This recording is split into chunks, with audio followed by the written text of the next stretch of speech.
श्री शिवाय नमस्तुभ्यम। हर हर महादेव। स्वागत है आप सभी का आपके अपने चैनल श्री महापुराण ज्ञान मार्ग में। आज की वीडियो के माध्यम से आप बुधवार की अष्टमी तिथि पर किए जाने वाले एक ऐसे विशेष उपाय के बारे में जानेंगे जो कि रोग मुक्ति से संबंधित है।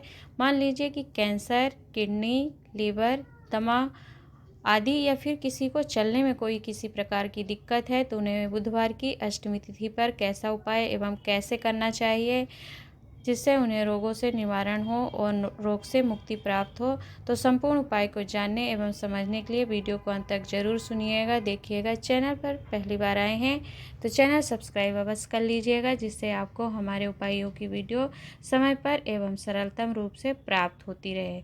तो चलते हैं हम अपने उपाय की ओर, जो कि इस प्रकार है। मान लीजिए कि आपको कैंसर, किडनी, लीवर या फिर दमा की कोई भी शिकायत है, ऐसी बीमारियां हैं, तकलीफ बनी हुई है, तो आपको पूज्य गुरु जी ने वर्णन किया है कि बुधवार की जब अष्टमी तिथि पड़ती है तो आपको गणेश भगवान के सम्मुख में उपाय करना चाहिए। तो उपाय के लिए आपको किस सामग्री की आवश्यकता पड़ेगी, सबसे पहले आप उसे स्मरण करेंगे। उपाय करने के लिए आपको एक नई कटोरी लेनी है। ध्यान दीजिएगा, पूज्य गुरु जी ने स्वयं कहा था कि कटोरी पुरानी नहीं होनी चाहिए, नई कटोरी लेनी है। कटोरी लेकर के उसमें हरे मूंग आते हैं, स्क्रीन पर आप देख सकते हैं कि यह कटोरी है और इसमें आप हरे मूंग भर लीजिए। स्क्रीन पर आपको जो हरे साबुत खड़े मूंग दिख रहे हैं इसे लेकर कटोरी में भर लीजिए। साथ ही एक गुड़ की जो ढेली होती है, बट्टी होती है, इस प्रकार आप देखकर समझेंगे स्क्रीन पर।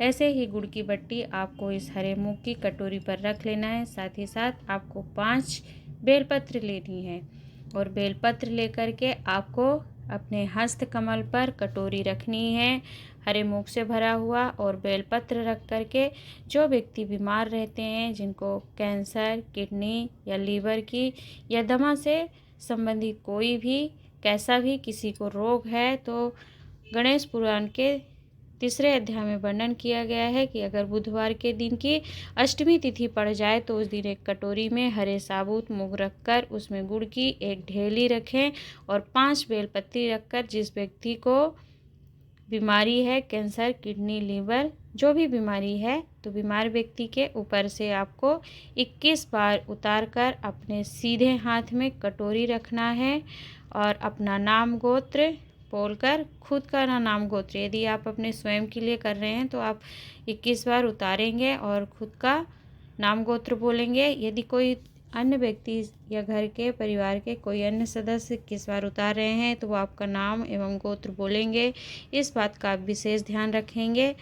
बोलकर गणेश भगवान के मंदिर में जाइए, अर्थात या तो आप शिवालय में गणेश भगवान का स्थान है वहाँ कर सकते हैं या फिर अलग से गणेश भगवान विराजमान है उस मंदिर में जाइए और गणेश भगवान के मंदिर में पहुँच करके बुधवार की अष्टमी तिथि, जो कि अभी 20 दिसंबर 2023 मार्गशीर्ष शुक्ल पक्ष की तिथि पर, अष्टमी तिथि पर प्राप्त हो रही है, तो जा करके आपको गणेश भगवान के सीधे हाथ की तरफ इस कटोरी को ज़मीन में रख देना है।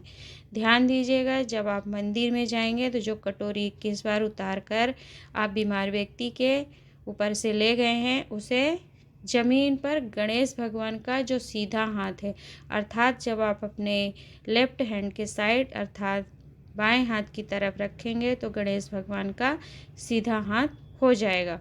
उस स्थान पर आपको कटोरी नीचे रख देनी है, अपनी रोग मुक्ति की कामना करनी है। जिस बीमारी से आप ग्रसित हैं या तकलीफ़ है उस बीमारी का स्मरण करना है।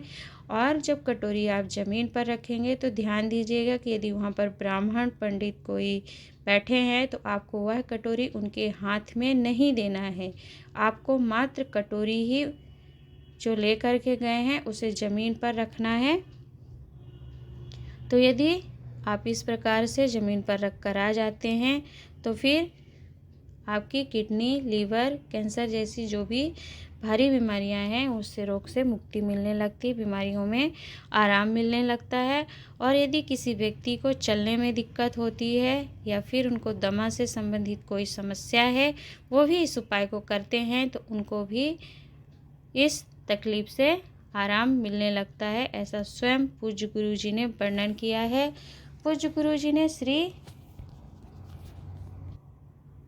गणेश पुराण शिव महापुराण कथा जो कि 21 से 25 अगस्त 2020 में हरदोई उत्तर प्रदेश से श्रवण करवाया था।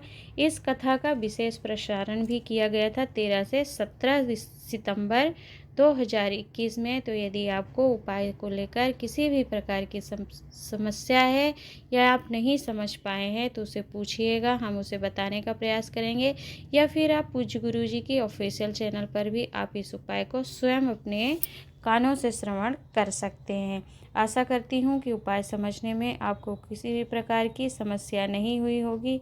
फिर भी यदि कुछ पूछना चाहते हैं तो ज़रूर पूछिएगा, हम उसे बताने का प्रयास करेंगे। आज की वीडियो में इतना ही। मिलते हैं हम एक नए उपाय के साथ, नए वीडियो के साथ। तब तक के लिए श्री शिवाय नमस्तुभ्यम। हर हर महादेव।